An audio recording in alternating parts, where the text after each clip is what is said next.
Michael, Ana de Armas news. Good. You don't know who she is, do you? She's from West Side Story. Yeah, exactly. Yeah. Aha. No, that's Rachel Ziegler, you racist. Uh-huh. Anyway, the judge throws out legal action over yesterday film trailer. Now, you might be wondering what this is, but a US judge has dismissed legal action brought by fans of Ana de Armas after the actress was edited out of a film despite appearing in the trailer. The Knives Out star featured in a trailer for 2019's Yesterday. Oh yeah, that film. It stars an Indian guy. Yes, and Connor Wolf and Peter Michael Rosa, this is definitely two gay guys, said they paid $3.99 to rents, but when they found out De Armas did not feature, they accused Universal Pictures of false advertising. A judge rejected their case, calling their actions self-inflicted. Yeah, I can't, at least give them their $4 back. Come on, it's only $4. Oh my god, the pair did not seek $3.99. They sought $5 million from Universal. And they didn't win. They said the studio would use Mrs. de Armas' fame, radiance, and brilliance to promote the film by including her scenes in the movie trailers. Yeah. Just how embarrassing for this actress, by the way, that she got edited out of a movie. And I've seen Yesterday. It isn't even a good movie, so... Very unrealistic premise about an Asian guy who gets with a white girl.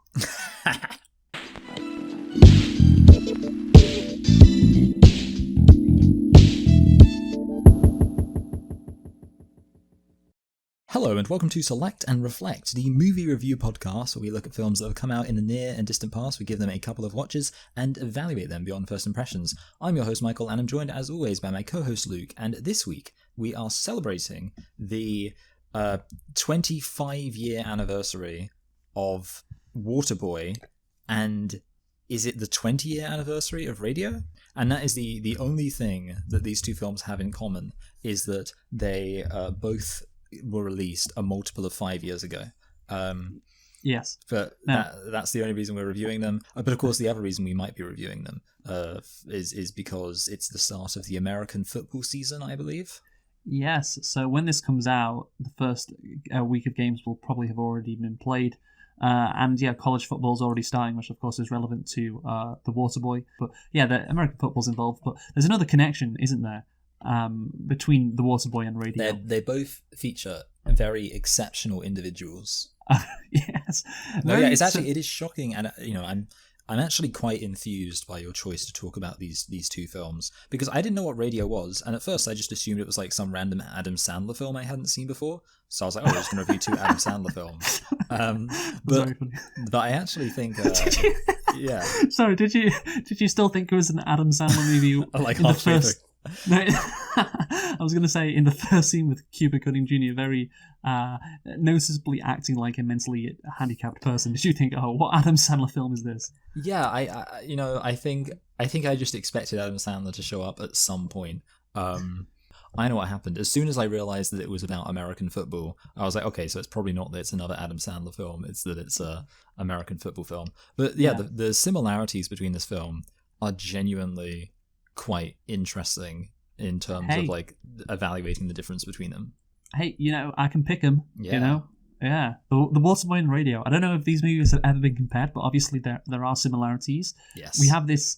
It's kind of crazy if you break it down, because you have this mentally handicapped person in some way or another, Adam Sandler or Cuba Gooding Jr. Again, wildly different tones in each movie. The tone could not be more different in each of these movies.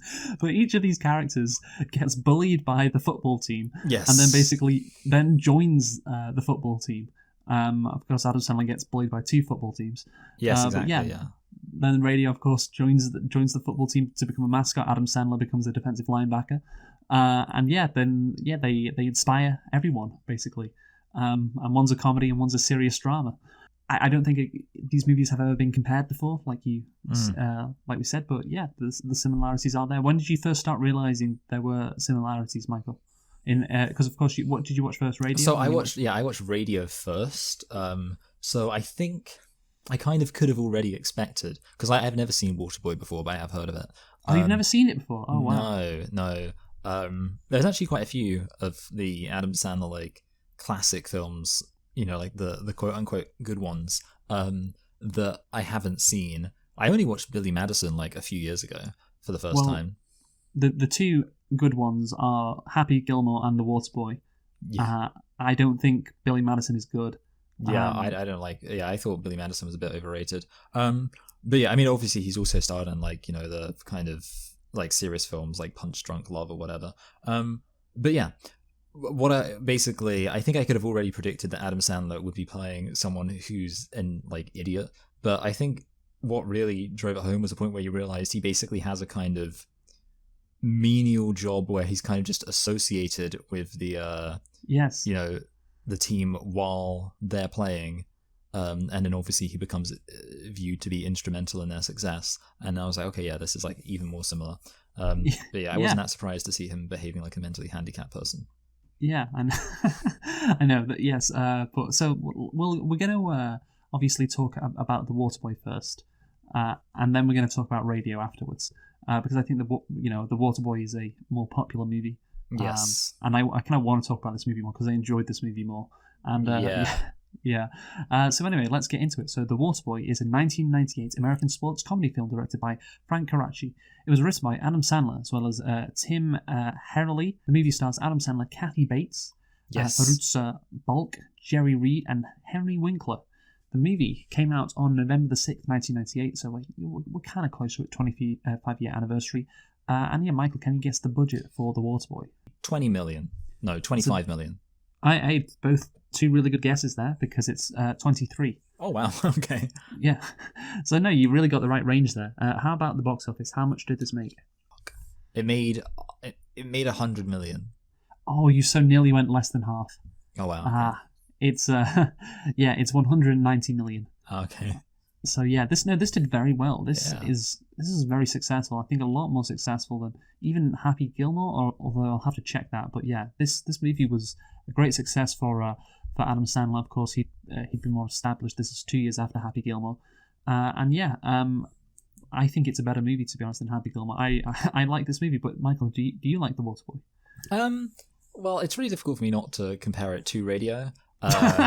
And like the very quick thing I realized is that I definitely like this movie more than Radio. That's because great. And like the reason why I find the comparison so interesting, I guess maybe we'll go more into this with Radio, is that it shows how much worse it makes a movie when it like takes itself too seriously. A lot of the I did write kind of positive notes, and a lot of my kind of positive notes I wrote were like kind of surprised. Like I was like, oh, I actually kind of like this. Having said that, like if I was choosing, like if I was recommending a comedy, I probably wouldn't recommend this. I didn't love it. I just think it's in a world where a lot of Adam Sandler movies and are kind of like painful. This movie I think is like, oh no, there's actually some stuff to kind of appreciate. This stands out. This I think is his best comedy. And this is what certified Adam Sandler, particularly among like kids, maybe not of our generation, maybe slightly older, who were born in like the early 90s or the late 80s. This is what they love this movie and they love Adam Sandler because of it. And I tell you what, I saw this movie when I was a kid. I think I remember it was in high school. I saw this. We were watching it. It was one of the end of year lessons. Where you just watch a movie, and I think we saw this in like dance class. Oh, of course, it makes sense. Yeah, The Waterboy, of course. And I just remember watching it, and I loved it as a kid. Like I was probably like 12 years old. It was so funny, and you know what? I still really like it. I think this is very funny in a lot of ways. And you are quite kind of surprised because Adam Sandler has this reputation, but the thing is, he had a reputation of someone who was really funny, and then it fell off. And movies like The Waterboy. Yeah, there's got to be a basis for a success.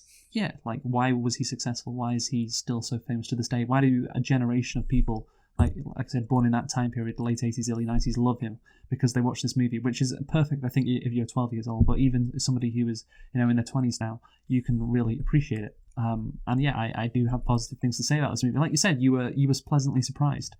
Yes. Interestingly, see, I saw Happy Gilmore when I was young, and I haven't seen it in a while. But my memory was. Well, we reviewed it. Oh yeah, okay. And I think I did quite like. I didn't. I completely forgot we reviewed it. But you can still enjoy it, and that's the thing. It's got 33% on Rotten Tomatoes, and I can't believe it's that low. Honestly, like that's one of the only times I've looked at Rotten Tomatoes and I've been like, wow, that's way off. I think that's one of the moments, because this is like, for a comedy, this is funny, and yeah, and that should be, you should say, well, that's the bare. Do you know what Happy Gilmore's got on Rotten Tomatoes? What? 62. Well, see, it should be near there. I can't believe it's only 30. Maybe it's because Adam Sandler does the voice. Yeah, I think yeah, part of it is like there's kind of you could say that some might say there's a lack of sophistication in the whole like acting like a mentally disabled person. Is there a lack of sophistication? Yeah, I guess what I probably would say is like independent of the comedy. If you compare this like Happy Gilmore, I don't know why we're comparing this more to Happy Gilmore than Radio, but yeah, if you compare this like Happy Gilmore, I think it's more similar. Yeah, Happy Gilmore's like a more rounded character. Whereas I'd probably say in this case, I think one of the problems with having like a mentally handicapped character, especially in a movie that, you know, is also a comedy, you're not really going to get much of a, you know, like it's kind of hard for his personality to shine through.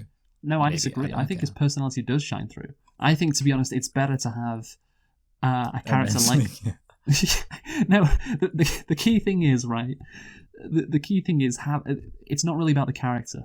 It's like the world around him. Yeah. And Happy Gilmore, I don't think would work in this world, and that's why I really enjoy it. It's not really the character so much, so it's the fact that the world around him is also stupid. Yeah, and it's that like means, an absurdist world.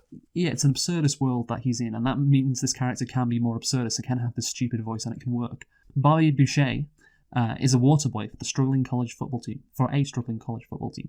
The coach discovers... Oh yeah, this is from that great legal website I use. Yes, the coach discovers Boucher's hidden rage makes him a tackling machine whose bone-crushing power might vault his team into the playoffs.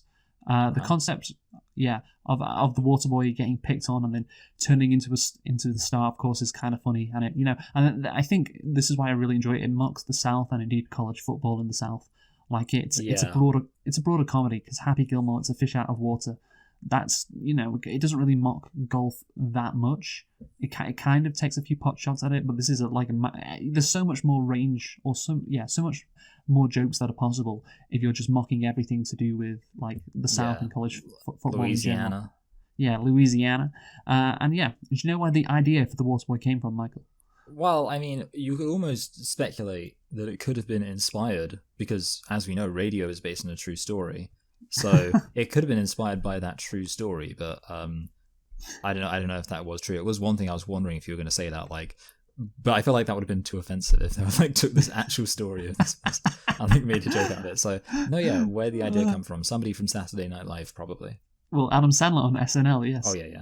Yes. He's one of his characters. Sandler said you could compare him to Canteen Boy, where he does love water and they both get picked on a lot. But the thing I like the most about this character is just that he's a genuine good person. Oh. And I think that is the case. I think you do kind of root for him at the end, because it's just such a ridiculous character and it's such a ridiculous world. You're just kind of like, yeah, go on, fucking Bobby Boucher, you win that bourbon bowl. And it's like you're not invested emotionally, you're kind of like ironically invested emotionally. Yeah. But, that's what the movie is meant to be doing. That's the feeling I think you're meant to get. So yeah, and I think it's funny as well. So let's get into this movie, Michael. So Bobby Boucher Jr. is a socially inept, stuttering, and somewhat mentally challenged 31-year-old. Yeah, we're going to do a really good job at avoiding the R word for this entire review. No, I think it is said once, isn't it? Yeah. Sorry, you meant in the movie. Oh, yeah, I meant in the review, yeah. Yeah, I meant in the movie, sorry, yeah. He's a somewhat mentally challenged 31-year-old man serving as the Waterboy for the University of Louisiana's football program. I love that description. That is the best thing I've read on Wikipedia. Somewhat mentally challenged. Yes. But that is the type of character Adam Sandler, of course, loved to play. Billy Madison in 1995, when he played a grown man repeating grades 1 to 12 to earn back his father's respect, and the right to inherit his multi-million-dollar hotel empire, and he plays someone mentally challenged then. And of course, in Happy Gilmore, his character is not mentally challenged, but he is kind of stupid as well and angry. The main difference is, I think, the voice, and I can't. Did you say you find the voice annoying or not? No, I don't know if I found it annoying. No, although because the critics did. Yeah, I guess. I mean, he just kind of like. Yeah, I mean, I guess I would say the voice is stupid, but to be honest, that's barely even a criticism in the context of this film, because it's kind of like, well, yeah, this film's kind of stupid. Yeah, again, the film is stupid. He lives with his protected and extremely religious mother, Helen, and believes his father, Robert Sr., died of dehydration in the Sahara while serving in the Peace Corps back in the 60s. See, Which is that. See, that's a funny backstory within the context of him being like the water boy. that's just what I was going to say. Like, Sandler movies aren't always absurd, but this is, and I think it really works because, of course, you're exaggerating everything.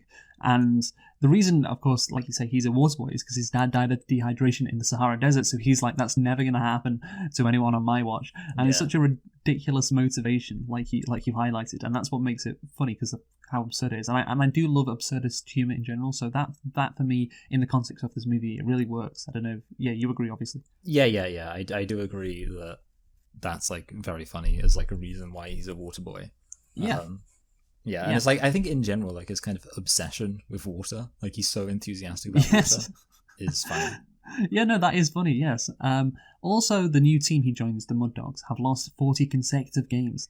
They're cheerleaders as well as the mascot are alcoholics, and players are forced to share equipment due to budget cuts. Again, just nice little ideas. It's like, oh, imagine how bad this team is, and it's just, exaggerated for, obviously, comedic effect, absurdly exaggerated, you might say.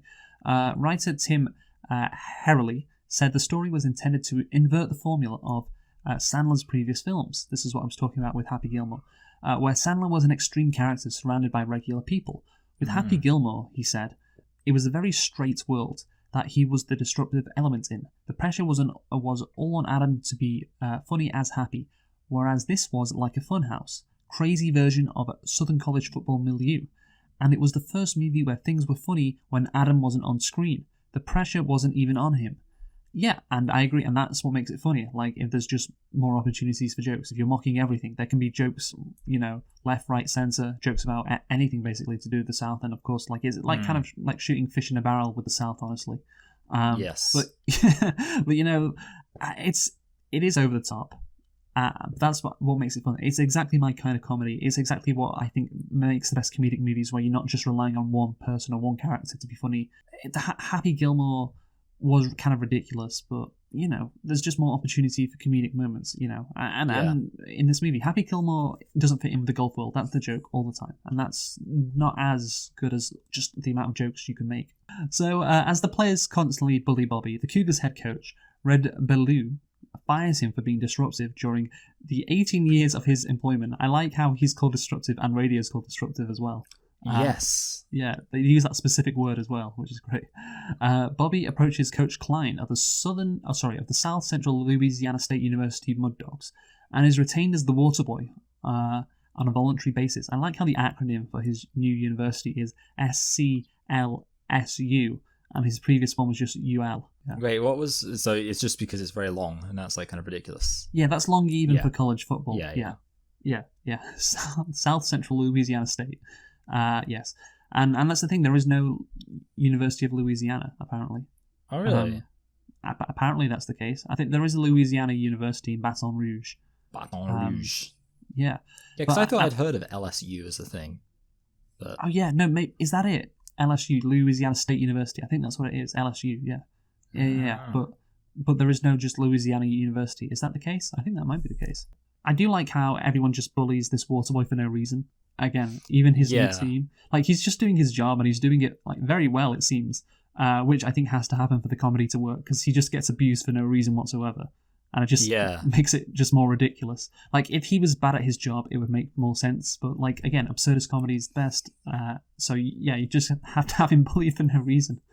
That's it, and it's kind of because it's kind of like, obviously, at first, the first note I wrote was that obviously I wrote in this version, which is funny because like I was basically acting as if this was a different version of radio. But I wrote the coach is even a jerk because obviously I'm talking about Red there, who's a jerk from the beginning. But then the funny thing is, then like he joins the kind of good team, Coach Klein. Yes, and like he just gets randomly tackled into the table really aggressively. Yeah, everyone has to pick on this fucking water boy. Yeah, I like how you keep comparing this movie to Radio. Like, yeah, it's really difficult. I mean, like I say, they're very comparable movies in terms of premise. That's funny. Like, whenever you think of the water boy, you think of Radio now. That's great. Anyway, when the new team teases him, Klein encourages Bobby to stand up for himself. Remembering all the bullying he has put up with over the years, Bobby tackles the team's quarterback, knocking him out. again, they are just mocking this mentally challenged guy doing his job without any reason. It's just so stupid. I love it. And then, of course, Bobby shows his potential, which, again, is absurd that he would be able to be this good at something, referencing Happy Gilmore again. Happy Gilmore was a hockey player who plays golf, which, is kind of like a weird thing. It's like, oh, imagine if a hockey player was good at golf. And there's differences between the culture of hockey and golf, which is what makes it funny. But, inherently, it's not that crazy. Like, a great athlete is, in one sport, could be a great athlete in another. And of course, but here you have the Waterboy, the most pathetic guy on the sidelines, or at least this movie portrays that to be the case, is a hitting machine and a great defensive linebacker.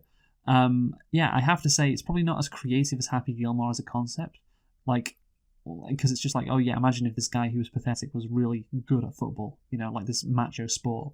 But I think it might not be as creative, but it's a better concept, honestly. It's a funnier concept. Like, you can do more with it. Like, it's more absurd, of course. Yeah, also, I think I really appreciate this as somebody who doesn't recognize any skill in American football.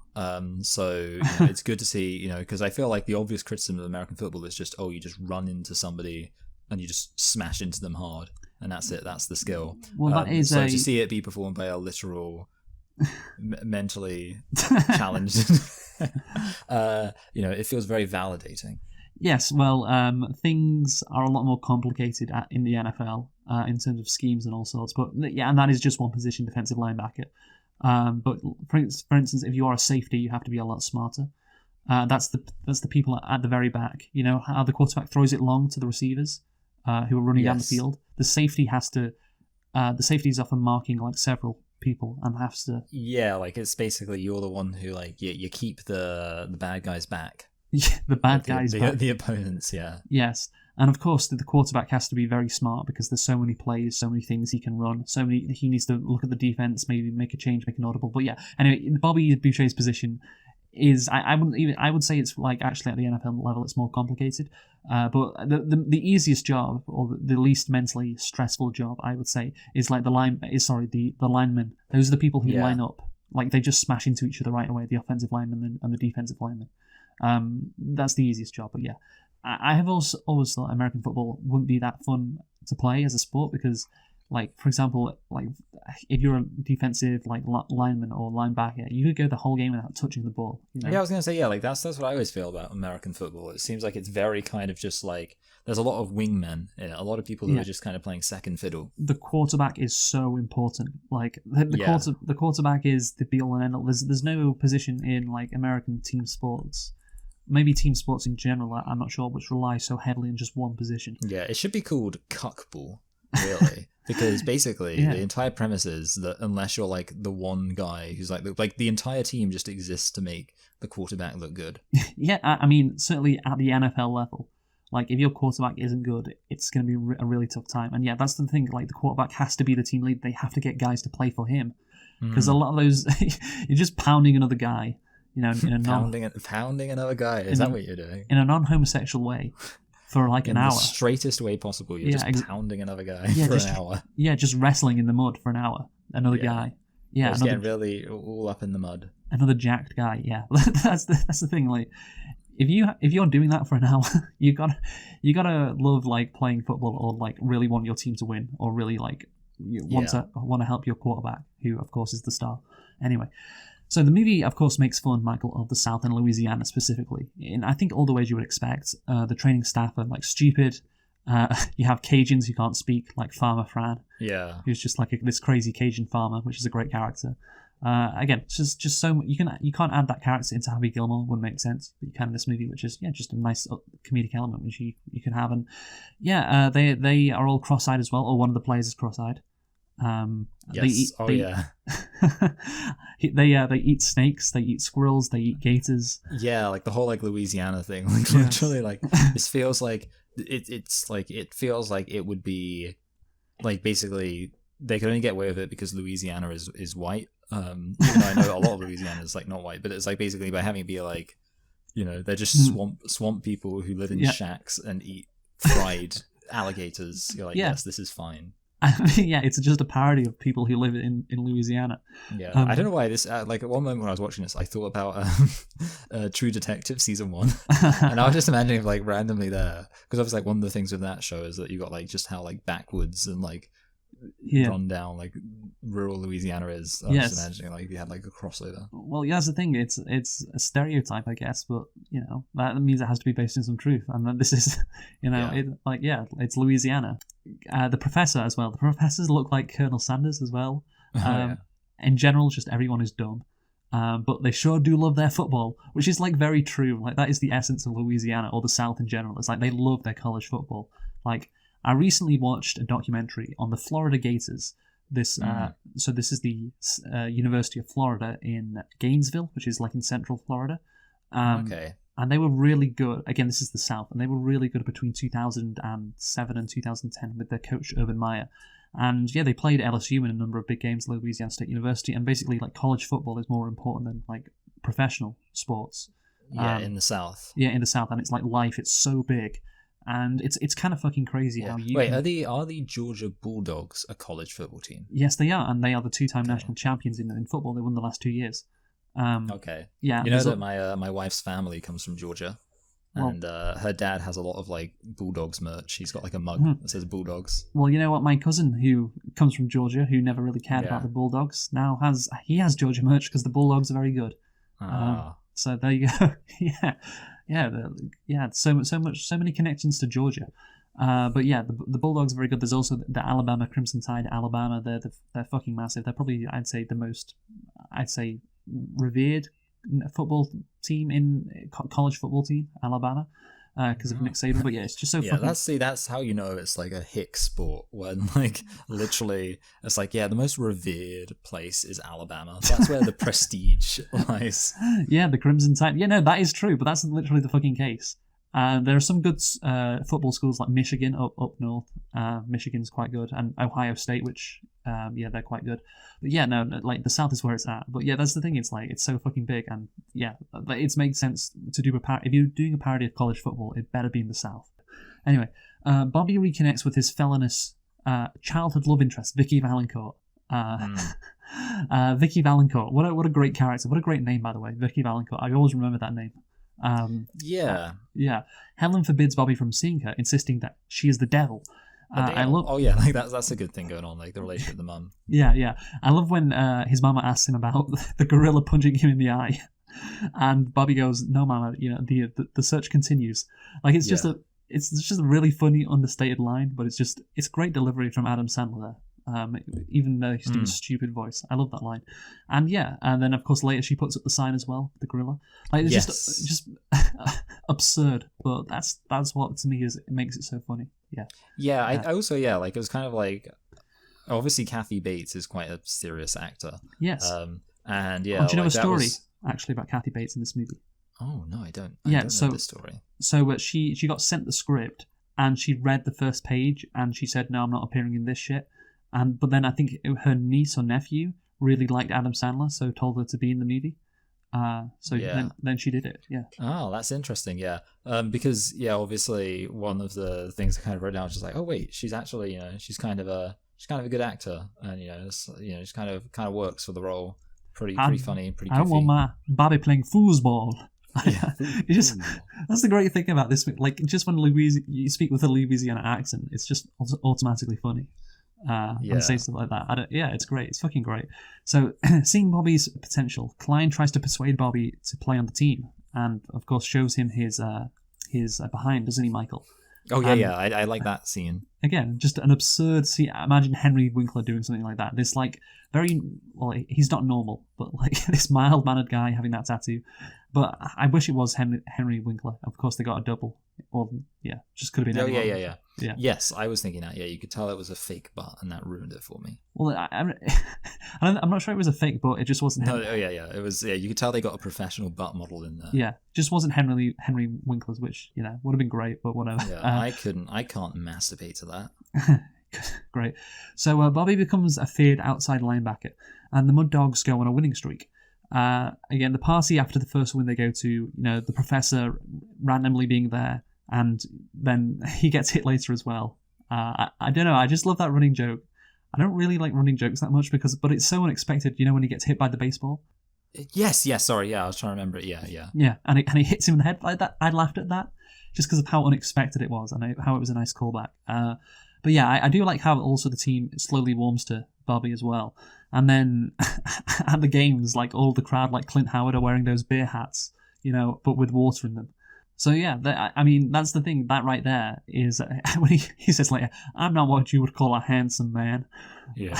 It's just like it's great that they got Clint Howard in it. I think he's great in this role. And yeah, obviously, yeah. There's so many comedic moments, so many funny lines, so many like funny things like again the beer hats with water in them. That's fucking great. Whoever came up with that. Anyway, so the team's success earns it a trip to the annual Bourbon Bowl on New Year's Day to face the Cougars and Coach Bellew. Do you know about bowl stuff, Michael? Do you have any idea about I know bowl? there's a Super Bowl. I heard this on the street. Yeah, so the bowl thing is like it's like a friendly game at the end of the season. And you get invited to play in a bowl which is sponsored by like a product. And there's like the Sugar Bowl. Maybe you've heard of the Rose Bowl. I recognize the name. Yeah, like these are famous bowl games, and like the Rose Bowl is played between two teams who are very good. Like and who it's like at the end of the season, right? The season's done, and it's like okay, Arsenal are going to be playing Barcelona in like the Orange Bowl, and it's going to take place in I don't know Paris. Yeah, so it kind of just shows how there's a bit more fanfare about it and like these kind of isolated incidents. Yeah, and it's like there's a lot of tradition and so on and so forth. It's like homecoming. But anyway, yeah, so the annual Bourbon Bowl. So Bellew and his team crashed the Mud Dogs pep rally and revealed that the high school Bobby went to does not exist and he was homeschooled, and his fake high school transcript makes him ineligible for college football. The team and fans turn against Bobby, believing him to be a liar and a cheater. I think that is a bit unrealistic. The fans would do anything to keep him. The fans wouldn't turn on him like college football fans. Yeah, they seem very principled all of a sudden. Yes, that is not the case. Yes, they would be like, no, he should be able to play anyway. Like, they don't care if he's a liar or a cheater. They just care that he's playing good football. I mean, you know, I don't know much about college football, but I do know that one of the things that college football is famous for is causing entire communities to look the other way when successful players commit acts of serious sexual assault. So, are you referencing a particular case? I think it's happened like several times. Yeah, it has. But I'm just wondering if you. Yeah, I mean, I know that like I don't think I know the story, but I remember like reading about it, like specific cases. But yeah, so I feel like you know if they're willing to excuse rape, they can probably excuse somebody. Forging. Oh yeah, I mean that's not even a crime, is it? That's true. Yeah, exactly. No, that's the thing. When I was watching that Florida Gators documentary, oh, you see, that's the thing. There is a concept known as college towns. Okay, so sometimes you have a college in a big city. That college isn't as influential, of course, because there's a lot of other stuff going on. But sometimes you have college towns when the college is the life and blood of the city. Like it's so vital to the economy, it's to the people, etc.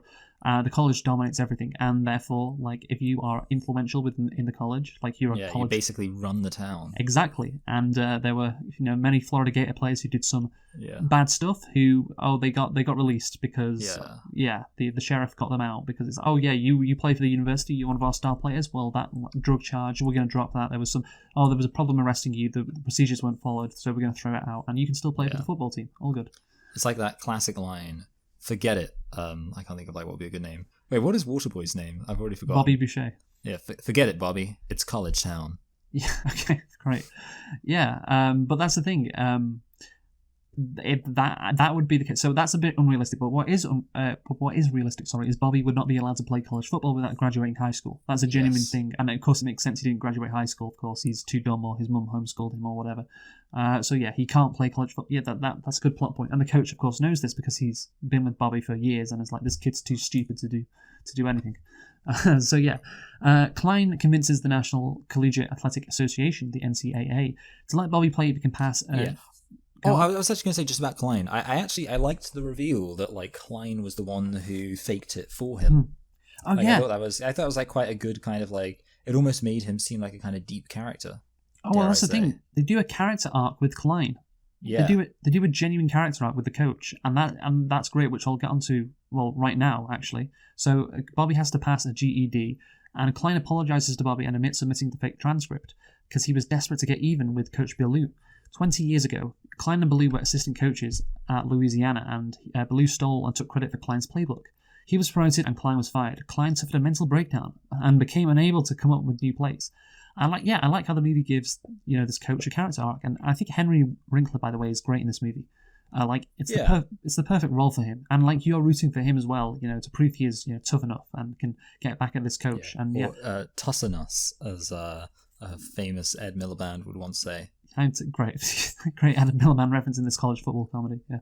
The flashback scene I think is fun too as well. I don't know if you remember that. Because it's just them in black and white in the 70s. Oh yeah. I do like unconvincing attempts to. Again, that's great. It's just absurd. Minimal effort is done, but that's what makes it funny.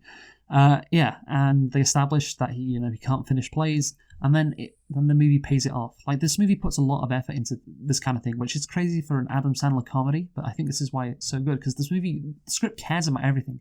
Like, for example, the medulla oblongata thing. When when of course Bobby answers a question which is wrong, and the correct answer is medulla oblongata in college, and then Bobby gets angry at his mama and then says alligators are aggressive because they're medulla oblongata. And I like again how gators, that's an animal which is common to Louisiana, and probably Bobby, because he gets angry a lot, maybe he has a medulla oblongata, Yes. Which is enlarged. I'm not sure, whatever. The point is, but this movie cares about stuff like this. Movie pays stuff off. Yes, they do actually have like little things coming back. Yeah, I know. So Bobby passes the exam, but Helen feigns a coma. Bobby stays in hospital with her, and Vicky, leading a gathering of fans, tries to convince him to play at the hospital. Seeing her son struggling to ignore this, Helen ends a fake illness. She tells the truth about Robert Sr., who left her to have an affair with a voodoo priestess in New Orleans. Of course. Again, what's the most absurd thing you can think somebody might have as a job in New Orleans? Well, they've got voodoo down there in New Orleans, so a voodoo priestess, there we go. This led to Helen fearing Bobby would leave her too. She encourages him to play in the Bourbon Bowl. Again, it's a ridiculous reason why these characters have motivations, but yeah, it's fun. But yeah, it's a great scene utility-wise, like I said, because Bobby ends his conflict with his mama. She now supports him. She has shown how much happiness he's brought to all the fans, and Bobby has shown, the fans do care about him and decides to play in the bowl. I don't know. It all comes together. Yeah, it comes together, and it's like so obviously in movies you have the point where the main character, well, in movies like this, like in Rise to Fame stories, where the character loses it, like, oh damn it, oh no, something's gone wrong right before the final act, and that is of course him not being allowed to play in the Bourbon Bowl because he didn't pass his high school graduation or whatever. But now, to what's the moment that gets him back to the situation where he can be the hero, and it actually works very well. No, I mean, I would agree. I think there is actually some genuine competence in the construction of how things go down. Yeah, that's a very good phrase. Competence in the construction of how things go down. Yes, and that is not always what you get with these comedy movies. So anyway, arriving at halftime, Bobby finds the Mud Dogs, losing by a score of 27-0. I love how the Cougars take it. you wouldn't have got this, Michael, but like, no, yeah. So the UL. The bad guys, basically. He catches the ball on the 109-yard line. So basically, if the ball bounces in the end zone, which he was in the end zone, you start at the 25-yard line, right? So if you imagine, do you know what I'm saying? Imagine a football pitch, right? The end zone. Yes. So from the kickoff, if the ball bounces in the end zone, the kick has gone too far. So as a kicker, you want to kick the ball as far as possible, but like keep it not going in the end zone, right? So I do get that. So it's a skill. Yeah, but the kicker kicks it too far and it's going to land in the end zone. But this guy still catches it, even though if he just drops it, so it's the equivalent to like when somebody in tennis is hitting the ball out, but you return it anyway.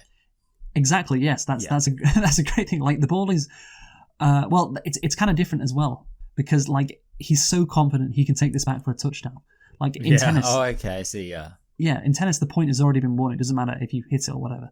You're just doing it, but you could start at the 25-yard line, but he's like, nah, I'm not going to bother going for 25 yards. I'm going to take it back 109 yards, which is just, you'll never see that. And it's just, it's just like a kind of little joke which is thrown in there. Again, the script cares, man. The script cares about this kind of stuff. This is my kind of comedy movie where just there's so many jokes everywhere. So I love how Bobby announces himself to the team too. Do you remember that scene? Like he's like, remember that time when Bobby showed up at the end of halftime and then he won the game, or something like that. Yeah. Because that's the thing; it's like kind of unexpected when he does that, because they're all reminiscing about him. It's again, the script is fucking great. It knows exactly what it's doing, honestly. I like how in the game, like Coach Bellew is smart and just kneels as well, which I assume you got that. Like Bobby is taking down the quarterback. Like he can't do that if the offense just kneels. You understand that? Yeah, like it wasn't entirely clear to me, but like I could, like I don't know the rules well enough, but I could like work out the rough idea of like, well, if they kind of don't really do anything, Yeah. or if they like, it's kind of like the equivalent to always going for kind of defensive shots in like cricket. So like you're just defending the wicket and not bothering to actually take any risks. But it's even more absurd than that. Okay. It's even like just no one kneels just in the middle of a game, like because you can just run except the ball. Can I just say, except for some, people who have certain racial backgrounds who just maybe don't respect the country as much as they should. That's great, yeah. Well, that's when the whole kneeling thing started in American football, of course, with Colin Kaepernick. Yes. Yeah, in 2016. So using the same technique of visualizing and attacking as Klein. Just shut up and dribble. That was said to with LeBron James, of course. But yeah. So again, so this is great, by the way. It's great. So Coach Ballou is smart. He's like, well, I'm going to eliminate Bobby from the game. He's a defensive player.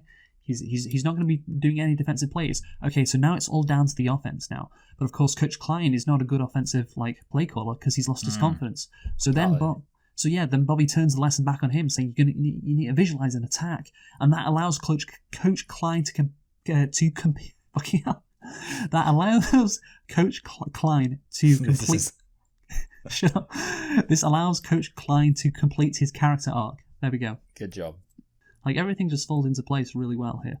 The kicker from The Wire, the TV show, also kicks the KKK hood. Yes. You remember that? That's fun.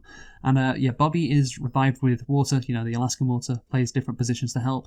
They decide at the end not to kick the field goal, Michael. I don't know if you understood that again, but the field goal was 3 points. Yeah, so I assume, so the field goal was more like a safer bet. They were more likely to get it, but they would have got fewer points from it.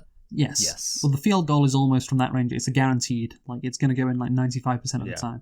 So they could do it to tie the game, or they could risk it and go for the win, which is what they do. And I like the comms guys arguing again, which, was kind of funny. It was like it's something about like, what is it? It's like you don't. Like the guy keeps saying you don't see that or something like that. Yeah, we know you don't. Yeah. No, it's just quite well done and thought out. Baloo's trying to intimidate Bobby with his players, but I wish he would talk to Bobby, converse with Bobby, but he doesn't do that. That's something I feel like could have happened. I will say the final touchdown is a bit predictable. Like Bobby is the one that throws it. It's not a very inventive kind of thing. He just gets it and throws it. Well, they only had like 3 seconds to do it. Yeah, but that's the thing. When the time runs out, the ball's still in play. Then the play continues, basically. So they could have they could have made things very complicated, it's just he gets the ball and throws it to the quarterback who's been. I get it. It's not the worst ending. The quarterback who's been disrespecting him all game. Just to clarify, does that mean, in other words, that if the time runs out, then even if like a player's still holding the ball and they're running with it and stuff like that, it only ends when... Okay, that's interesting. So it's like the equivalent to if like a football game only ended when someone kicks the ball out. Yeah, when the ball goes out of play, when there's a dead ball. And obviously football plays are very short, so that's why it can happen, Yeah, okay. You could have been more complicated, but whatever, it's not the worst ending. And so then Bobby and Vicky get married. Robert Sr. makes a surprise appearance to convince Bobby to skip school and go to the NFL so he can share in his son's newfound fame. This is giving me a He Got Game flashbacks. I was thinking that, yes. But Bobby's like, nah, I'm staying in college, which again is kind of, because Bobby's so good, and that's what I was telling you about Michael. He Got Game. That's what good people did back in the day. They didn't chase the millions in professional sports. No, they stayed in college and got an education. Idiots. Yeah, it's so weird to think. Like, imagine like an upcoming player like for Man United, like Alejandro Garnacho. You probably don't know who he is. I recognize the name Garnacho. Okay, what about I was like Kylian Mbappe? Oh yeah, okay. Imagine Kylian Mbappe just like playing, because he was a young sensation, obviously. Like he was playing in the World Cup final at 19. Imagine instead of playing the World Cup final at 19, he was like at the University of Paris. Yeah, well, I've heard somebody say, I read a thing about why is soccer not as popular in America, and one of the conclusions the article reached is that the problem is that Americans value university too much, so they can only support, or they can only popularize sports that basically don't require the dedication of football, soccer. Yes. And they can only really enjoy sports that can be played while simultaneously going towards a college education. Yeah, I know. And that's the thing. You can do that with basketball and also basketball's kind of different. You can do that with American football, because like nobody else plays American football. So like you can go to college for 4 years, but that's the thing. American athletes would be better at like American football or basketball if they had an academy system like European, like what we got. Yeah, like with soccer. But the thing is, the academy system does not exist with soccer in America.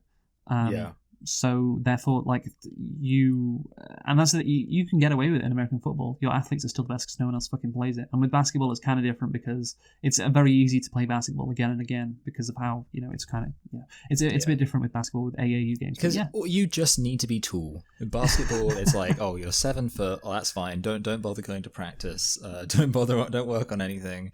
Don't work on your post game. Just throw in 3-pointers. Jack up the threes. Yeah, no, that's what Rudy Gobert's doing. 7'3". He's shit. Honestly, he's shit in the post, Michael. So you know what he's doing this off season? There's videos jacking in 3-pointers. He's jacking up the threes because that's what you got to do.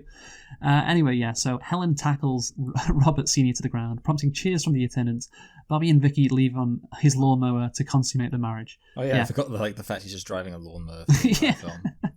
See, that's funny. Like that's again. There's so many jokes lit throughout this movie. It's the perfect cherry on top ending when his mother tackles his father. Yeah, it's just fucking great. It's a really good script and it's really funny. I'm probably only going to give it a high 5. Oh, okay. See, I was going to give it a 7. Well, I mean, you can, Luke. You can. I give you permission. Okay, thank you. No, that's the thing. It's a comedy which is like, it's funny. It's so funny throughout, I think, anyway. This is my kind of comedy. Like, if I wrote a comedy, it would be like this. Like, the whole situation is absurd. Like, there's so many absurd characters. It allows you to just, throw jokes out again and again and again. And the script is also quite good, which it didn't need to be. Like, there's effort and time, to figure out the story. And it works with the character arcs of, like, the main character and, like, even the coach who has a character arc. Like, it's also fucking good. So, shall we get onto Radio now? Yeah, yes. Let's get onto Radio and talk about Radio, which obviously is a more serious film, which means it's got to be better, right? Right. So, Radio. Do you want to talk about the comparisons between Radio and Waterboy a bit more? Because I know you said you wanted to do that. Yeah. So basically, for me, like this is an example of how, because like there's the whole thing of kind of like Oscar bait, or I don't know. That's what this is. Yes. Yeah. It's kind of like the whole like, oh man, it's like this really sincere movie about somebody like championing because of adversity, and like maybe there's some kind of prejudice thing going on, and like. The film just takes itself so seriously. Yes. Like it's so good that the Waterboy exists, just because I like the fact that you have this like really bad film called Radio that's like, man, we ain't gonna have no retards working in the football, and like this intense scene in like the barbershop, like, you got a problem with your boy there, he's becoming a distraction. Yeah. And it's like, and like you just imagine like the trailer or something, it's like really serious, you got like this music, it's like, my boy just wants to play football, and it's like, it's your mama, she had a heart attack, and it's like really serious. And then it's just like, it thinks it's such a big deal, and you watch it and it's crap, and then you watch the Waterboy and it's just like, oh, I just want to play, like, I can't do Adam Sandler's voice, but I just want to play football. Can I play football?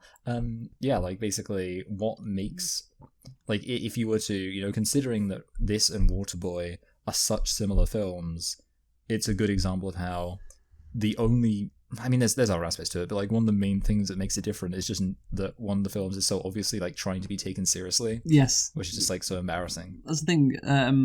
The Waterboy would be a parody of Radio if Radio came out before it, I think. Yeah, exactly. That's it. Yeah. It's like a pre-ready. It's like a... Yeah, that's a good point. Yeah, and so I like how you had never seen these movies before. You didn't know what these movies were about, and that's maybe you enjoyed the Waterboy. Oh wait. I just realized I need to show you something. Okay. Okay, these are good. These are some screenshots I took while I was watching. Oh my god. Radio. This is the first one. Oh no, it's not Cuba Gooding Jr. Cuba Gooding Jr. looking at a fucking... Yeah, he's looking into like some kind of spoon or something. No, I think he's looking at a bulb on the Christmas tree. I think that's that's the scene at Christmas. Yeah. And there's this one which is from when he gets arrested, but it kind of looks like something else is happening. He is looking. He acted. He looks like he's receiving something there. Yes. Yeah, I might include them in the video actually. Oh yeah, please, please do. Yeah, please do. Honestly, maybe one of them should be on the thumbnail, like one of these pictures. Yeah.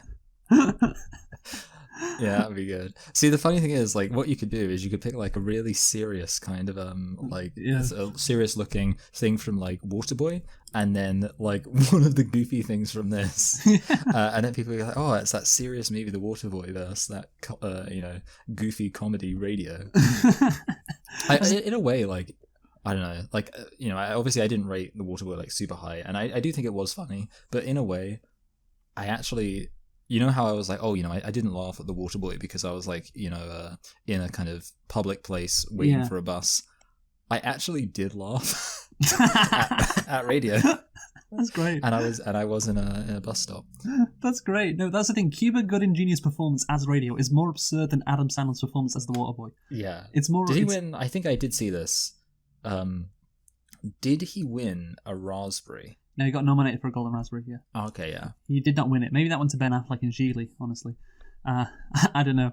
But yeah, again, like you said, this movie is Oscar bait. It's trying to be insincere. It's trying to be heartfelt. It's like, God damn it, why won't the townspeople give this retard a chance? Look how kind he is, and look at this. Oh, God, as I'm saying these nice words about him, there's some angelic music playing over the top of my voice, indicating, he's an angel. Some good Zack Snyder level of movie, I guess, thematic commentary there. Like it's the cliche. He literally says the cliche. I thought we were teaching him, but no, he was teaching us. It's just the most sappy, melodramatic, like Oscar bait. But I don't know if it's even good enough to be Oscar bait. Yeah, like that's it. Like it's kind of it has the trappings of Oscar bait. Like it does feel like everything about it's so interesting because you kind of get the impression that it probably started because it is based on a true story. Yes. So it probably started with like someone hearing about that story. I think like that's the other thing about it. It almost feels like it was a movie that was made out of obligation, where like someone was like, "Well, we've got to make a movie about this." Like, are you telling me that there's an actual story about the town rallying around this mentally handicapped man?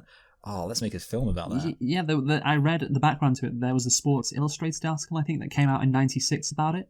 And then like 7 years later it was turned into a movie, and that's how it normally happened back in the day with Hollywood. You'd get these magazine articles about these interesting things, and like Hollywood scriptwriters would be like, that could be an interesting movie. That's where they got their ideas from. So it's a 2003 American semi-biographical sports drama film directed by Mike Tolan and inspired by the 1996 SI Sports Illustrated article Someone to Lean On by Gary Smith.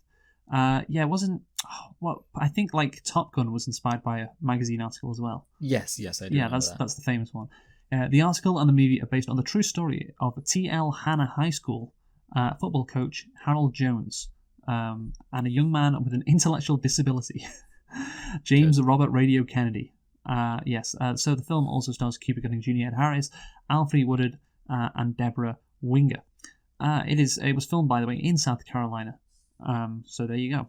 I didn't see this. Do you know where the movie's set, Michael? I guess, wouldn't it be the 70s? Because yes. Isn't that when it happened? Yeah, okay. And there's, of course, references to Gerald Ford you hear on the radio. Oh, yeah. Rupert Murdoch bought something I remember hearing on the radio. On the radio. Yeah, yeah, exactly, on the radio. So it's set in the 70s, but the movie, of course, was filmed in 2002, I imagine, or 2003, whatever. The point is, so it was filmed primarily in Walterboro, South Carolina, because its building and downtown core still fit the look of the era the film was trying to depict. Imagine that, like that. Yeah, like basically, yeah. They're filming a period piece, that a 30 years ago, almost 30 years ago. This story was set, and they're filming in your town because it still looks like it's in the 1970s. Wow. Yeah. Wow. That's not a good look. Sorry, Walterboro. Anyway, so the movie was released on October the 24th, 2003. Again, we're kind of close to its 20-year anniversary, not dead on, but Michael, can you tell me what the budget was for radio? It's got some pretty significant actors in it. Yeah. God, I don't know. Just go for... I guess I'll go for 25 million again. Oh, I thought you were going to say 30 then. Okay. And that's the right answer. I was thinking 30. Okay, yeah. Yeah. But 25, not a bad guess. What about the box office? 15 million. Only 15? Oh no, Michael, you gone less than half. Yeah, okay. It was 52. Okay. 52, yeah. So anyway, Michael, did you like Radio? Yeah. Have I? Yeah. This movie again. It's so bad. I think like in a way it maybe has the thing going for it where it's like because it takes itself seriously, it can kind of qualify for a bit of like so bad it's good energy. But I don't think it's enough to not be kind of annoyed by how ridiculous it is that they were like, again, they were just ticking boxes and just like, yeah, we got to have this movie about like this unlikely friendship and blah blah blah. Yeah. No, I don't like it. No, it's not a very good movie. It's very sappy, and yeah, it has Yes. this guy just brings so much joy into people's lives. It's fucking Radio. Yeah, isn't there like a line about like he something about like when I'm talking about him at school, it's like he doesn't need to learn a lesson. We're the ones who learned a lesson from him. That's like, exactly what I was saying before. That cliche line. Yeah. Yeah. Like, he's teaching us. Yes. Yeah, exactly. It's so fucking cliche. And yeah, I just checked, by the way, on Rotten Tomatoes. It has a 36% score, which is just 3% higher than The Waterboy, which has 33, which I think is a disgrace, personally. But anyway, so let's get into... Actually, I do have a nitpick. For Radio, which is, of course, that at one point, Radio is called severely retarded. I like it's said by like a serious person as well. She's like, isn't it about like the context of him being at the school? Or yeah, the school board guy. like, yeah, I must object to a severely retarded person being at your school. Yeah, and I love that because he could have just said retarded, but no, he had to say severely retarded. Yeah, and of course Coach Jones doesn't like it. Maybe he doesn't like the severely line, but of course my nitpick is that back in the day that was the term that was used to describe people like Cuba Gooding Jr. Exactly, yeah. It's like how like if you had a movie set in like the slavery times, if someone uses the N-word, you just like that's what we say. That was the terminology back in the day. That is the standard nomenclature. Well, that's the thing. When fucking Coach Jones, he asked his mother, "Hey, what's wrong with him?" And she says, well, the doctors didn't know what was wrong with him. They just said he was really slow. I'm like, well, he's not just slow, is he? Like, he can't talk or walk properly. Like, the doctors probably said, ma'am, this child is severely retarded. And that is the thing. That would not be, like, offensive, because that's what the term was, back in the day. But yeah, the movie, it has to have Coach Jones bristle at that. Because this is 2003. Yeah, because go woke, go broke. Yeah, exactly. This movie would have made 100 million if they called Radio retarded. Anyway, so that's my one nitpick. But anyway, the plot, Michael. So, high school football coach Harold Jones befriends Radio, a mentally challenged man who becomes a student at T.L. Hanna High School in Anderson, South Carolina. The friendship extends over several decades, where Radio transforms from a shy, tormented man into an inspiration to his community. Radio is based on James Robert Radio Kennedy. His nickname Radio was given to him as he grew up fascinated by radios, and because of the radio he carried. Well, that's predictable. He was known to ask students before football games, "We gonna get that quarterback?" and "We gonna win tonight?" Well, one of them isn't a question, really. That's it, yeah. Yeah. Or maybe it's like "We gonna win tonight?" Like, you kind of say it in like and then they got to say, "Yes, we are." Yeah, maybe that was the case. Okay, right. No, that's the point. Nobody would ever call him that. No, okay, so the point of this movie, you mentioned it, Michael, how did this movie get created? It's like there's this real life story of this mentally challenged man, and somebody was like, hey, this mentally disabled guy, isn't he charming? Let's make a movie about him, how he inspires the town, and how he's a literal angel, he can do no wrong, and, he's not even a snitch. When he gets fucking pranked, he doesn't even snitch. So that's how good a guy he is. So, I think early 2000s movies, we talked about this before, they had a fascination for mentally disabled people. Geely, of course, which we reviewed recently. And I Am Sam, of course, who could forget I Am Sam. And yeah, it's all about, I guess, I don't know why Hollywood was obsessed with this. Maybe they were like, hey, the average person thinks that people with mental disabilities are like unlikable morons. No, we need to humanize them. And so let's make all these sappy emotional movies about them. Obviously, what I just said before isn't true. They're not unlikable morons. But it's like, why make all these movies? Why do that? I guess because, American audiences want to learn more about these people. They want to trust these people. They don't want to chase them away with pitchforks anymore. No, they shouldn't be doing that. Yeah. I mean, I think the interesting thing about this is, like, there are movies like this that are, fine. Like, they're kind of, movies that you just see at, like, a charity shop for, like, £1. And, you might as well buy them. And, they're never going to be considered the greatest movies, but they're just kind of sweet. Like, I know there's a movie about, like, that I remember watching as a family one time. It was called On a Clear Day, and it was about a guy who like wanted to swim across the channel, and he had like all of these like family relationships going on. There's also another movie called like Inside I'm Dancing, about like some physically disabled people who like they have a really good life going on and blah blah blah. And you know, like they're perfectly charming, nice movies, and I wouldn't object to watching them. I feel like the problem with this movie is it just like it takes it up to 11, and it kind of feels like it's barely even like treating like Radio as a person. Like he's just like a gimmick for the movie. Yeah. And that's because like that's the thing. It's not impossible for me to imagine a movie, even like a very kind of cheap, lazy, kind of emotionally manipulative movie, with this premise being, you know, a movie where I'm like, oh, you know, it's kind of cute, it was kind of nice. Mm-hmm. Don't forget, I mean, I was the one who described Green Book as lovely. But, you know, like this movie just tries way too hard. Yeah, no, Radio can do no wrong, and Radio is like an angel, literally. And yeah, it's like shame on the town for like trying to get rid of him. Shame on them. He's, you know what? He's kind of like Jesus, a Christ-like figure, honestly. Yeah. Like who died for the sins of humanity. Yeah, but isn't it mostly just like it's basically just this one lineage? Like there's the son who is like canonically just a complete psychopath. Yes. I like how they literally like. I was already okay. This is crazy. It's just one family. Yeah. Yeah. It starts off with them like basically torturing this mentally handy. Well, you know, like psychologically, like they lock him up, and I guess like they're kicking footballs to like. But, you know, like this mentally handicapped man, which I guess to be fair in the 70s, like that was just standard entertainment. But then like obviously this guy, you know, the son or whatever, and then his dad just like has his back and is like, no, yeah. I know what the problem is here. The fact this mentally handicapped man exists. Yeah, I know, but that's stuff. Then I'm not sure if this conflict actually existed in real life. Of course, the movie, the Wikipedia page doesn't go into that. Oh yeah, it probably didn't. They probably just added it. Yeah, they probably added it because there needs to be a conflict, you know, and we need to show what a great guy Radio is, and yeah, how heroic Coach Jones was as well. But anyways, let's start at the beginning. So in the 70s, this Radio guy, he's a 23-year-old mentally disabled man, lives with his mother, who spends much of her day at work. Radio spends much of his day roaming the town and pushing a shopping cart, which he uses to collect anything interesting he finds. And again, right from the word go, we see Cuba Gooding Jr.'s performance as he jumps out of the way of a train. Yes. What is the line from Tropic Thunder, Michael?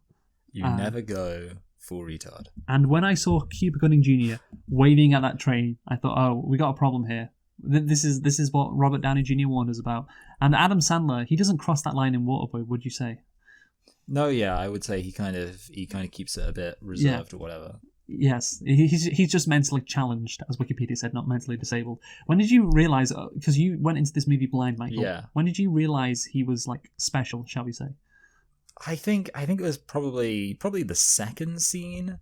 The first scene, honestly, like, I thought it was maybe going to be, like, some kind of, like, racial thing, where it's, like, you know, because I think I got the impression it was set in the 70s. I don't know if they had, like, a thing that said it was.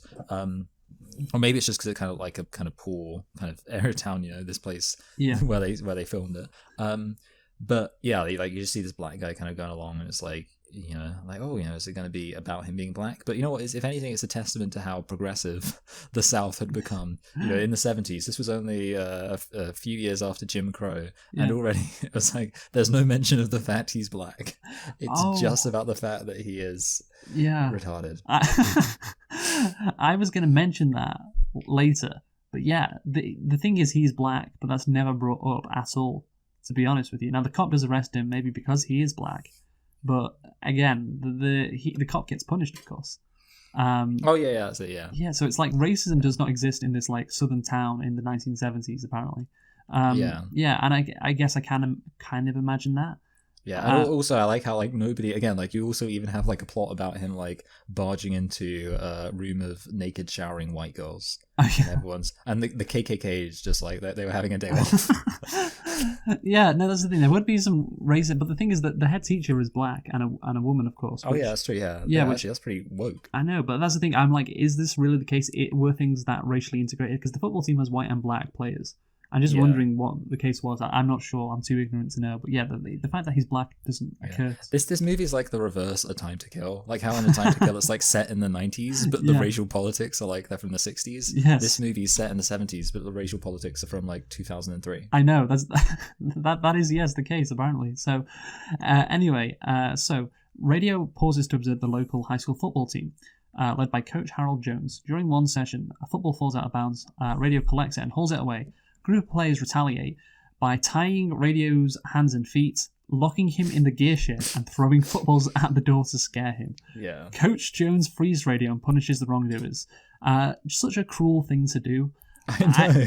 I mean, I think the writers had to imagine like the most horrible thing that these players could do to this mentally disabled man.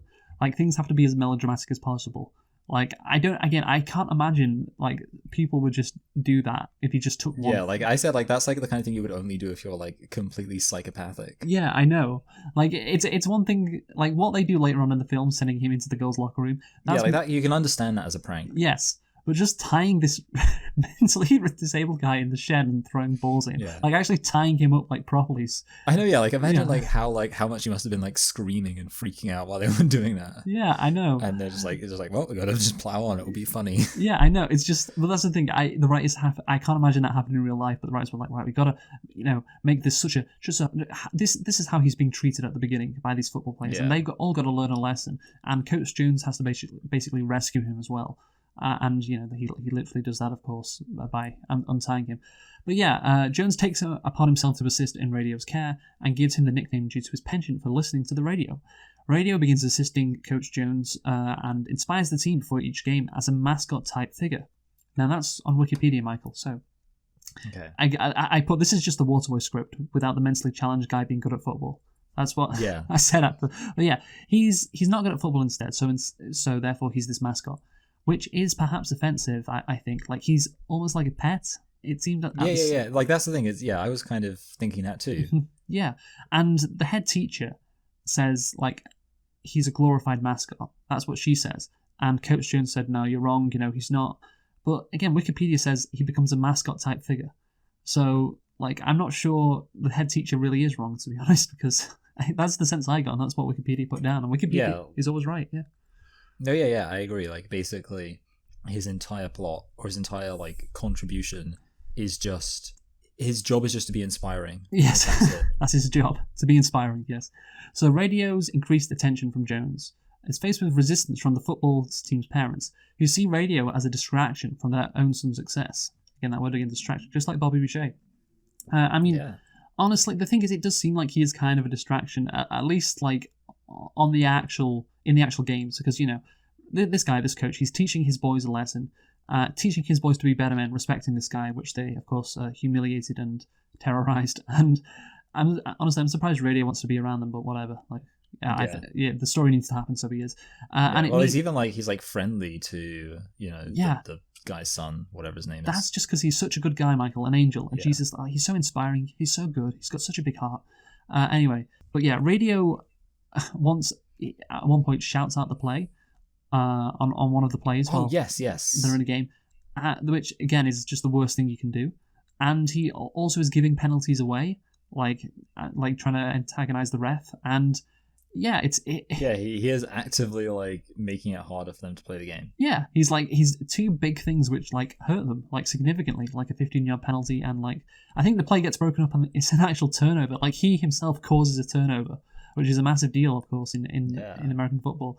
And it's kind of like the I Am Sam thing, honestly, I was thinking at this stage. It's you know what, I was thinking you were going to relate it to that, yeah. I love that. It's like this mentally challenged guy who cannot look after his kid, who should not be anywhere near a parenting figure, is trying to challenge the court system to get his kid back. And it's like, and the evil people are the people denying him custody of his child. And it's like, no, this guy should not be looking after a 7-year-old kid. That should not be the case. Like, on a Radio, he should just be allowed to, like, cost this team, like, fucking games that they should win. And it, like, the parents like, he's being a distraction. And I'm like, yeah, he is. I tell you what, Michael, because I played sports throughout my, life, and if like this happened to my team, I would be very mad. You would be annoyed. I would be very mad. It's like, what the fuck is this guy to fuck off? Like, I don't care how inspiring you are. Don't let the other team get a fucking turnover. So yeah, that's. Do you agree with my sentiment here, or am I being too harsh? No, yeah, I do agree. Like, basically, I mean, he doesn't really achieve anything in his role. Although I do imagine that, again, as always, the fact that he does all this stuff, probably, I don't know, I wouldn't even necessarily believe it is accurate. It could have just been there, again, to kind of create conflict by having him be bad. Oh, no, I imagine like 90% of the stuff that's actually in the plot is, like made up. This movie is just lies. Yeah. But yeah, like there is that sense of, well, he doesn't seem to be that good for the team, apart from just like a general sense of, like, you kind of almost get the impression that like the coach has some kind of weird obsession. Yes, it's like he just needs to, like, I don't know, like prove himself somehow by latching onto this. That's the thing. He has guilt, doesn't he, from what happened as a kid? So yeah, that's the thing. It's like he has this obsession, and it'd be good if like radio did like inspire. If they had a specific moment which the movie focused on where he inspires the team by doing something great. Yeah, well, I was thinking it could have been like a moment where he actually comes up with something. Like, for example, okay, here's something I came up with. So, you know how he's like into radios and stuff? Yes, I know how he's into radios. You know the name of the film? And like he's taking them apart and he's looking at them. I thought that was going to set up that he's kind of like almost maybe sort of autistic, in that like he like understands, and like maybe you'd see him with like clocks and stuff, and he'd be like, and then there'd be a scene, and I thought this was going to happen. There'd be a scene where he'd look at kind of the, little diagram of the play or something, and then I don't know how they would communicate it visually, but like you get the impression that he's looking at it in the way that he looks at like a clock or a radio, and like is understanding the technology of it, and because he kind of understands like systems and how they function, he comes up with some genius play. And I was like, oh, that would make sense. But it didn't happen. But like I thought that would make sense, because like, it could be that he's, kind of mentally challenged, and that like he can't really talk and doesn't really have social skills, but maybe he's, kind of Rain Man style, smart in a different way. But yeah, Rain Man style. Rain Man style. Yeah. Yeah, I think Rain Man has like a good level of cynicism, which makes it more tolerable. Yeah. But that's the thing. It's based off a true story, so you can't have him be a rain. Their hands are tied behind their back. Yeah, you can't. It's a bit like radio as well. Mentally tortured. That's great. Fucking hell. And we can make fun of that because I doubt it happened, honestly. Yes. But yeah, so Coach Jones. That's the thing. You talk about this obsession this coach has. Like, Coach Jones neglects his daughter, Mary Helen, which is a weird name, by the way. But anyway, so he's actively neglecting his daughter, who he should care a lot about. And Radio receives obviously gifts at Christmas. And Mary Helen confides to her father that while she does not blame him for neglecting her, she can't understand the reason for his interest in radio. And that's what I was wondering at this stage, and like what everyone was wondering. But anyway, again, I think it is like a white savior movie, kind of. Yes. But Radio being black doesn't really factor into things, really, like we've discussed. So it's like a mentally normal savior movie, yeah. Where a mentally normal guy helps a mentally handicapped guy. In a white savior style way. Anyway, Radio gives the gifts around town. Then he encounters the police officer and is arrested. And then of course the arresting officer then is forced to ferry Radio around town. Would something like this happen? Well, yeah. Again, so the fact like this just happens as like one isolated scene, and then immediately like is kind of resolved within like the next scene, convinces me that this definitely isn't something that happened in real life. No, I don't think this. I think this goes to show like. I guess what the reason why the scene exists is to show, I guess, yes, there is still racism in the 1970s in South Carolina, but that is just one cop, okay, and the police force actually like him. And honestly, maybe that's true, but I very much doubt the story happened. Again, I doubt anything in this movie happened, and like this is another example. Like, I doubt racism exists. That's the thing. If the cop did arrest this guy, I don't think he'd be let out right away. Like, there would the police officers. Like, of course, if you're around the school, I imagine you'd love Radio, but like, I imagine this town has like several thousand people. Like, some of them may have heard of Radio. It's like, oh yeah, maybe I heard of this guy, but they wouldn't like know him so well as to like, oh no, this guy's fine. Let's watch the NBA together. Yeah. I think that's unrealistic, but it's meant to show like, oh yeah, no, you are right, viewer, for thinking, wait, where's the racism in this film? The racism does exist, but it's overpowered by people's love for Radio. So yes, that's it. Basically, this movie has a pretty inspiring message, which is solve racism by making all black people retarded. If all black people were retarded, then racism would be solved. Wouldn't be an issue. Martin Luther King says, "I have a dream that one day every black man will be retarded, and all white people will feel sorry for them." Yes. Fucking hell. So Radio gives. Radio gets pranked by one of the players who tormented him before, and basically enters this girl's locker room. Radio doesn't tell Coach Jones who set him up, and that's the thing. This is treated as a big deal, but And I guess it is kind of a big deal, but honestly, at the same time, it's like kind of funny. Yeah. I mean, that was my reaction to it. I was like, it's harmless at the end of the day. Like, it's not the same thing as the start of the movie. You know, Yeah. what happened at the start of the movie was, of course, horrific, a cruel thing to do. Making this guy who doesn't know any better go into the women's locker room for like 2 seconds, and then they're all like, what are you doing in here? And then he runs out. I would not do something like that. Just to make. I would not do so. But if someone did do it, I'd be like, But again, it's a whole different level to what happened before. yeah. And that's the thing. Like, I think the punishment is worse, like missing a game compared to like doing sprints. You know, like you can do sprints for the whole day. You know, if I was really good at a sport and really wanted to play, I'd rather do sprints for like. Well, yeah, that's it. It's like sprints is like good for you. It keeps you in practice. Yeah, I'd missing a game is the opposite. Yeah, I'd hate to miss the big game against West Side or whatever. So yeah. Anyway, and that's the thing. Like, what is worse than what this football player does is Cuban Gooding Jr. doing the full retard act. And I don't say that to be offensive. I mean, that's what he was probably told. It's like, okay, you know what you have to do there. Because he runs out of the locker room going, bad radio. And it's just... it's that bad radio. And he's running weird like he does in this movie. I don't know if this guy runs weird in real life. It didn't seem like that's the case, honestly. Like, when at the end of the movie, when they're showing... show, like, the pictures, he looks more, like, kind of normal. Yeah, he doesn't look like he runs weird. So, like, Cuba Gooding Jr. is really hamming it up, going, as Robert Downey Jr. said, full retard mode. You know? And, yeah, it's just... I think that's more offensive than... Or it's worse than what the football player did. Cuba Gooding Jr. is acting in the scene. You know? Yes. There you go. That's me being cynical there, but I think that's the case. Anyway, Radio's mother suddenly dies of a heart attack. Of course she does. I mean... Like, maybe this happened in real life, I'm not sure. But, yeah. The same evening, Jones reveals to Mary Helen that his attachment to radio and need to assist him stems from an incident when he was a kid where he did not help a mentally disabled boy his own age crying behind barbed wire. And I'm really interested to know if that's a true story, because that would explain, like, why the real-life Coach Jones did something like this. But if it's not a true story... Then that's such a weird story to make up his backstory I know, for a real person. It's such a lame motivation as well. It's like, oh yeah, he just feels guilt. Rather than that's true. Yeah, a great sense, like he really wants to help. He feels guilty, and it's like that's not the right motivation, really. So yeah, unless maybe it's true, but again, I can't. It's really specific. I don't know. Maybe it's true, maybe it isn't. I don't know. Anyway, in a meeting with the townspeople, Jones speaks of radio being a blessing for the community, like an angel or Jesus, by showing how people treat one another. Again, it's the cliche, we talked about it before with the angelic music in the background. This guy, Radio, he's an angel because he taught us more than we have taught him. The townspeople have been learning from him. You know, he's this gift, and you know, how we treat him is he is a model for how we should. He's a pattern of conduct. Yeah, like we should look up to him.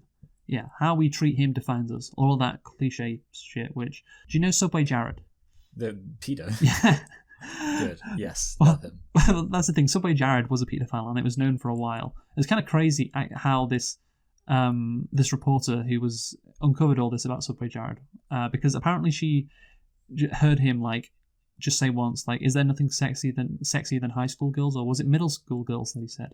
I'm not sure. Yeah. And that was it. She was like, "This is my mission. I've got to expose this guy." Literally, yeah.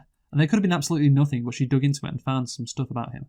And that's the thing, that right there is what happened with Subway Jared, right? Apparently this was known by Subway, that he was, a bit of a sexual predator. But they just kept, like, it was, he was this... Lack of foresight. Yeah. He was this incredible guy who, according to Subway, he would, like, just eat in Subway and lost weight, and he was inspirational. And I do wonder if the same thing could be said about Radio. Like, but like he actually, like he was sneaking into the women's locker rooms. Yeah, as a good, in actual, in real life he did that, but was like, oh, I'm sorry, I'm just, oopsie. In real life he was not even mentally retarded. he was completely fine. He was just pretending so he could sneak into women's toilets. Well, yeah, I wasn't going that far. I was like, he knew people would be like, oh, he doesn't know what he's doing, but he actually does know what he's doing. You know, because there is a level of intellectual ability there. He's not completely, he knows a bit about what's going on. But anyway, my point was, do you think there's some like stories about Radio that nobody told because he's just such an inspirational figure to the town? Like, yeah, probably. I don't know. That would be interesting to find out. We want to see like a sequel about the true, or like a kind of subversive Yeah. film. Well, that's the thing. What I there's a documentary about Subway Jared. It's like, oh yeah, he was this guy everyone loved, but behind the scenes he was awful. And it's like you could do the exact same thing with radio. Yes. Again, I'm not saying that that is the case. It's just he can't be that good a guy, right? Anyway. Oh yeah. So the coach announces his resignation, so he can spend more time with his family. Does Coach Jones? And yeah, Radio's high school graduation, he receives a diploma and a Letterman jacket from the guy who was bullying him, so, he's come around. Radio was just so nice to him. As we know, high school teenage boys, Yeah. if a mentally disabled guy is just nice to you, just shows you so much love, you'll stop making fun of him and picking on him. Because you're definitely not a little psychopath at that age who, has everything going for him. And you don't need to be humbled at all. No, that's the thing. I don't think that's realistic. If someone were to pick on him like that. No, yeah. Like the kind of change of heart felt incredibly rushed. It was ridiculous. Yeah, and I don't think it's that realistic either. Yes. So the film ends with a clip shown of the real life Radio and Coach Jones leading the football team. And I have to say, it's a lot less cute when Radio's like 50 years old. I don't know. But yeah, imagine him breaking into the women's locker room when he was like 50. Anyway, in 2006, a statue of Kennedy was unveiled. Cuba Gooding Jr., by the way, earned a Golden Raspberry Award nomination, but also an NAACP Image Award for Best Actor in a Motion Picture. So yeah, there can't have been many good black performances that year. Basically. Anyway, let's conclude. Michael, you go first. Yeah. Okay. This movie. We've had fun. Yeah. I guess it's been quite fun to review. So I'm gonna give it a 10. No, it's obviously bad. It's just kind of, we kind of already said it's very kind of sickly sweet, but in the worst kind of way, where it's kind of cynical.